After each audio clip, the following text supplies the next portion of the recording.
Namaskar and a very warm welcome to all of you in this episode. 15-20 days back, we had spoken about something very important, and that was regarding the annual examination of the board examinations which are going on in our country. I think it was the first week of February when we spoke about that, and we were more focused on board examination. And I did try to convey that what should be the focus and how the children should really prepare for examination, how should they revise their syllabus, and then how should they write it in the during the examination, and then what should be done after that. In between, I did speak about some other topic, but I get some suggestions from some parents and teachers that can you speak a little more about how should the children be writing their examination on the day of examination.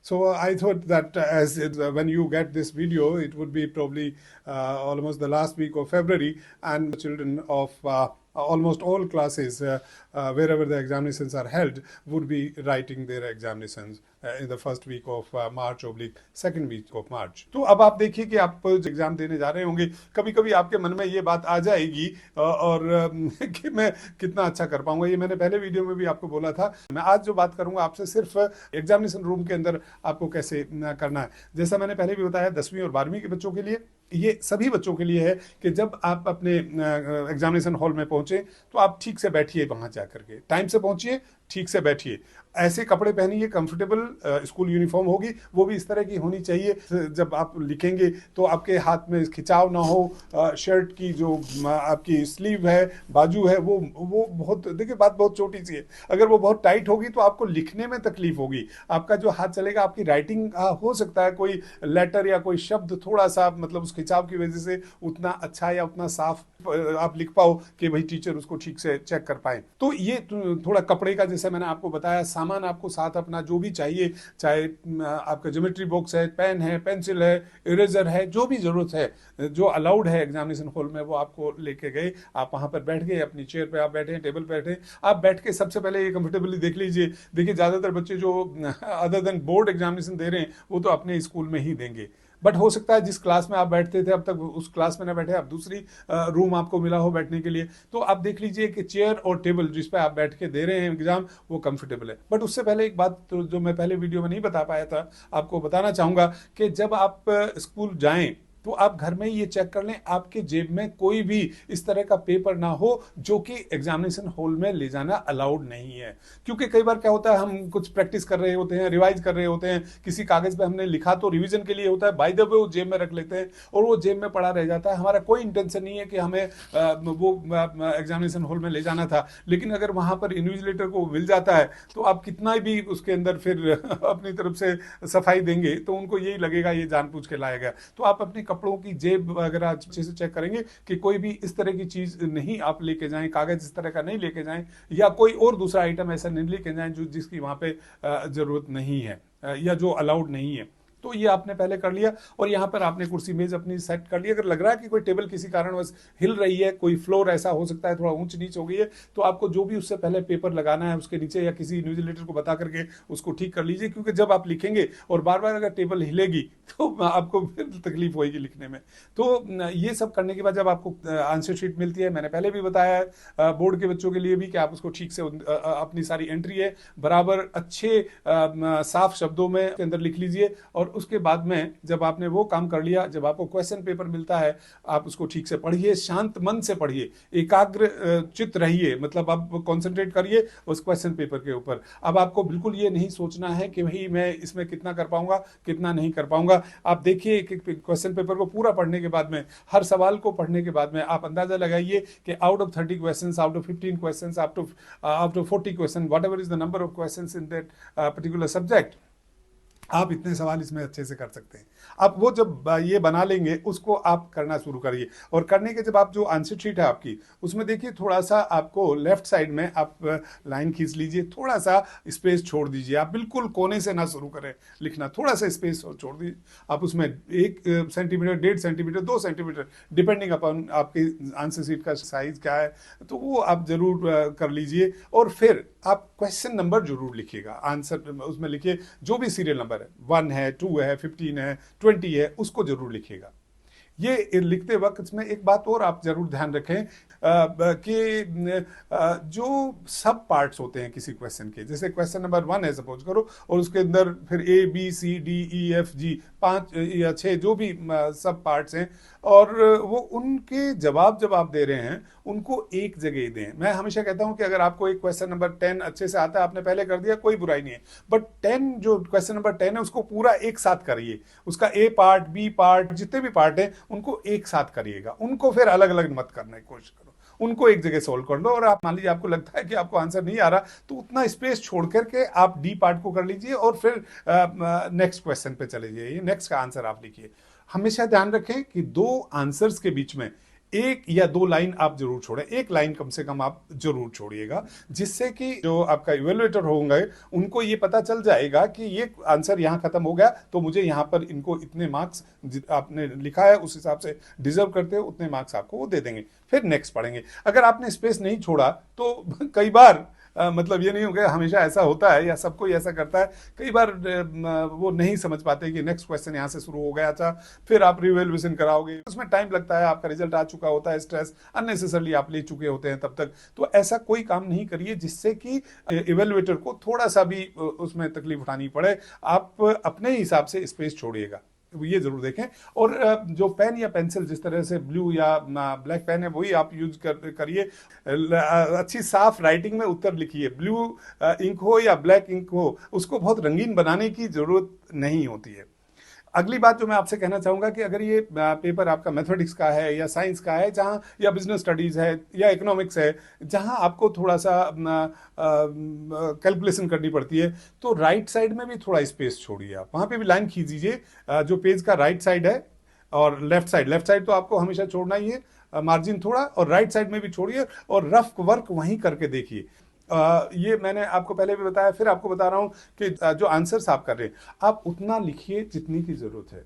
कई बार बच्चे क्या करते हैं, मैंने कई बार सुना है कि साहब वो क्वेश्चन पेपर बड़ा लेंथी था तो मेरा तो छूट गया। नहीं, ऐसा नहीं होता है। जब क्वेश्चन पेपर बनाया जाता है, हर क्वेश्चन के लिए उसका ऑब्जेक्टिव क्या है, उसका डिफिकल्टी लेवल क्या है, उसमें उसको करने में कितना समय लगेगा, ये जो पेपर सेटर हैं वो इसको बना के देते हैं। आपने सभी ने आजकल तो ब्लूप्रिंट 10वीं और 12वीं के नहीं आते, हर क्लास के क्वेश्चन पेपर का एक ब्लूप्रिंट होता है जिसमें आपको पता होता है कि भाई इसमें ये नॉलेज बेस्ड क्वेश्चन है, अंडरस्टैंडिंग बेस्ड क्वेश्चन है, स्किल बेस्ड क्वेश्चन है, एप्लीकेशन बेस्ड क्वेश्चन है, ये आपको पता होता है। यहाँ पे मैं एक बात कहना भूल गया जो आपको मुझे शुरू में ही कहनी चाहिए थी, कि किसी भी क्वेश्चन पेपर को लेते ही सबसे पहले आप उसके इंस्ट्रक्शंस पढ़िए, जो आपको वहां पे बताया गया है कि this question paper contains so many pages, so many questions, and then check it. Sometimes what happens that while printing there may be one page which might be missing and later on you come to know मेरे पास तो ये था ही नहीं। तो ये थोड़ा सा मतलब आपको इंस्ट्रक्शन जरूर, ये पहले सबसे पहले मुझे बताना चाहिए था आपको, चलो मुझे अभी याद आया। तो इसका ध्यान रहिए कि आप इंस्ट्रक्शंस को ध्यान से पढ़ें, और वहां पे आपको सब कुछ पता चलेगा। आपको 30 वर्ड्स में उत्तर देना है, आपको 50 वर्ड्स में उत्तर देना है, आपको 80 वर्ड्स में उत्तर देना, ये सारा लिखा होता है। सो हमारा जो क्वेश्चन पेपर का पैटर्न है वो आप पहले ही समझ चुके हो, और चूंकि पहले ही समझ चुके हो तो उत्तर भी उसी तरह से दो, क्योंकि अब तक अब जो आपको सीखना था वो आपने सीख लिया है, मैं बार बार कह रहा हूं। लेकिन अब जो आपका काम है, इसको मतलब in the best possible manner, in the most appropriate manner आपको अपनी आंसर शीट में लिखना है। अपनी आंसर शीट में इस तरह से लिखना है कि आपके जो एवेलुएटर हैं उनको वो चीज बहुत अच्छे से समझ में आ जाए कि हाँ, इस बच्चे को इतने अच्छे से ये चीजें आती है, and that child deserves so many marks. ये आप देखिए, और ये आप तभी कर पाएंगे जब आपको पैटर्न पहले से पता होगा, और आप लिखते वक्त मतलब एक फ्लो में नहीं बह जाएंगे कि आपको याद ही ना रहे कि ये 1 नंबर का सवाल था, या जो 5 नंबर का सवाल है उसमें आप सिर्फ 2 लाइन लिखाए। ऐसा नहीं होना चाहिए। और रिवाइज करिए ठीक से। कई बार क्या होता है, जल्दबाजी में अगर रिवाइज करोगे तो आप वो, अगर कोई आपसे डिजिट छूट गई होगी या कोई शब्द छूट गया होगा जो पूरा मतलब ही बदल देगा उस सेंटेंस, तो हम उतने नंबर नहीं पाएंगे जितने के हम डिजर्व करते हैं।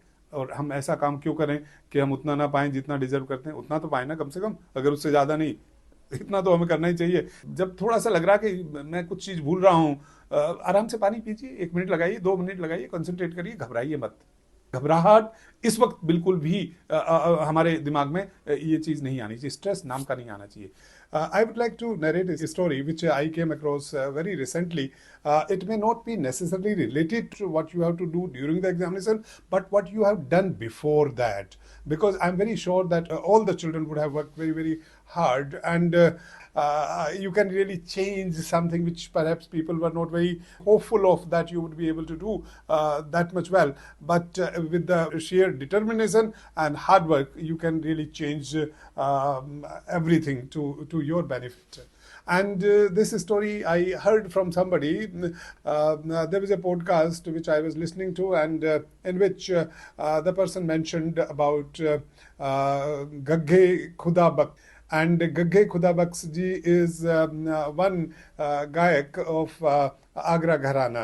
वहाँ के ये गायक हैं, और उनके बारे में एक बड़ी अच्छी सी उन्होंने स्टोरी बताई थी कि जब गग्गे खुदा बख्श का जन्म हुआ और उसके बाद वो थोड़े बड़े हुए, उनका जो पूरा परिवार था वो सभी बड़े अच्छे गायक थे, संगीत का बहुत बड़ा माहौल था. लेकिन अनफॉर्चुनेटली गग्गे खुदा बख्श की जो आवाज़ थी वो उतनी मेलोडियस नहीं थी जो कि एक सिंगर के लिए होनी चाहिए. और यही कारण है कि कहते हैं कि प्रीफिक्स गग्गे आया. नाम उनका खुदा बख्श था, लेकिन गग्गे नाम सिर्फ उस वजह से आया कि इतनी मेलोडियस साउंड नहीं थी सिंगिंग के लिए. तो इनको बड़ा बुरा लगा, और इनको बाकी घर वाले भी सोचते थे कि ये तो अच्छे सिंगर नहीं बन पाएंगे. सो उन्होंने घर छोड़ा, एंड एक जगह तो मैंने पढ़ा है कि वो किसी गुरु के पास गए, और गुरु के पास जाकर उन्होंने कहा कि मुझे आप सिखाइए. तो इनकी आवाज़ को सुन करके उनको भी लगा कि शायद ये इनके लिए गाना ठीक नहीं है, और उन्होंने शायद इनको मना भी कर दिया था कि मैं किसी को भी सिखा सकता हूँ, लेकिन शायद आपको नहीं सिखा सकता. तो खुदा बख्श ने अपना दिल नहीं तोड़ा, अब निराश नहीं हुए. तो उन्होंने वहीं पर गुरु के यहाँ सेवा करनी शुरू कर दी, क्योंकि उन दिनों में क्या होता था, गुरु सिखाते थे और बाकी जो जो काम होते थे, खाना बनाना, खाने के लिए सामान इकट्ठा करना, वो सब शिष्य किया करते थे. तो वो काम करते रहे. तो एक दिन गुरु को लगा कि चलिए, मैं फिर ये बच्चा इतना सिंसियर है, इतना सीखना चाहता है, तो मैं इनको सिखाने की कोशिश करता हूँ.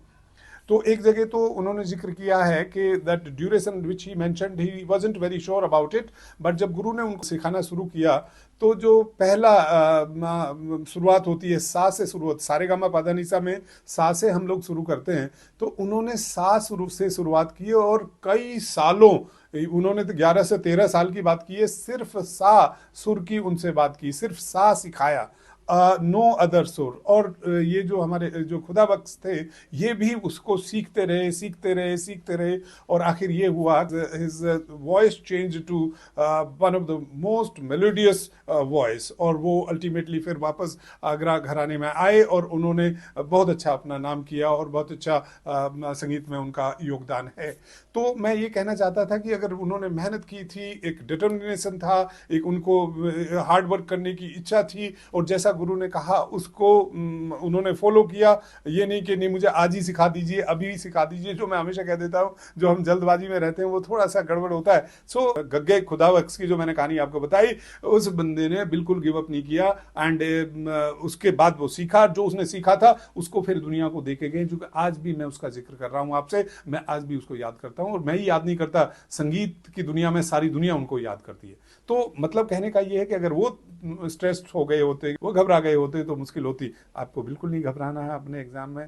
जिंदगी में आपने बहुत सारे एग्जाम दिए, इससे पहले भी दिए, इसके बाद भी देंगे, because you have learned so much. आपने इतनी मेहनत की है पूरे साल, और उस मेहनत का आप यहाँ पर उसका फल आपको मिलेगा रिजल्ट के रूप में. और वो रिजल्ट आपको अच्छा तब होगा जब आप सब कुछ जो आपको आता है उसका आप अच्छे तरीके से अपने आंसर शीट में लिख पाएंगे.